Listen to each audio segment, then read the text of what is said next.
വിസ്മയ കാഴ്ചകളുണർത്തി പുനലൂരിൽ jumbo സർക്കസിന് തുടക്കമായി. Punalur MLA advocate K രാജുവാണ് സർക്കസ് പ്രദർശനം ഉദ്ഘാടനം ചെയ്തത്. നഗരസഭാ ചെയർപേഴ്സൺ വിമല ഗുരുദാസ് ഭദ്രദീപം കൊളുത്തി.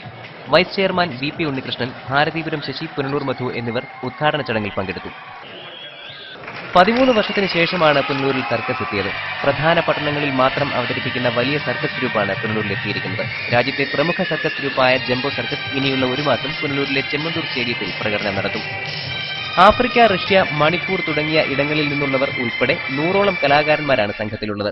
മണിപ്പൂരി യുവാക്കൾ നടത്തുന്ന acrobat, somersault balance, 3 pyramid act, chair acrobat, juggling, stick dance, 8 African കലാകാരന്മാർ അവതരിപ്പിക്കുന്ന human pyramid, limbo dance and fire eating, ജീവനുള്ള മത്സ്യത്തെ വിഴുങ്ങുകയും ജീവനോടെ തന്നെ പുറത്തെടുക്കുകയും ചെയ്യുന്ന ബീഹാർ സ്വദേശി പർവേസ് ആലമിന്റെ അദ്ഭുത പ്രകടനങ്ങൾ, റഷ്യൻ കലാകാരന്മാർ നയിക്കുന്ന ഡ്യുവറ്റ് അക്രോബാറ്റിക്സ് തുടങ്ങി ആകർഷകങ്ങളായ നിരവധി ഇനങ്ങൾ ഒരുക്കിയിട്ടുണ്ട്.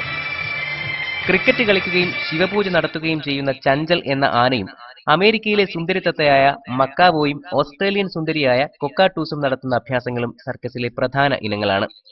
പുനലൂരിൽ സർക്കസ് എത്തിയിട്ട് 10 വർഷത്തിലധികമായി. അതിനാൽ തങ്ങളുടെ പ്രകടനം മലയോര മേഖല സ്വീകരിക്കുമെന്നാണ് കമ്പനി അധികൃതരുടെ പ്രതീക്ഷ. ദിവസവും ഉച്ചയ്ക്ക് 1-നും വൈകിട്ട് 4-നും 7-നുമായി 3 പ്രദർശനങ്ങൾ ഉണ്ടാകും. 40, 70, 100, 150 എന്നിങ്ങനെയാണ് ടിക്കറ്റ് നിരക്ക്. News bureau, Punalur.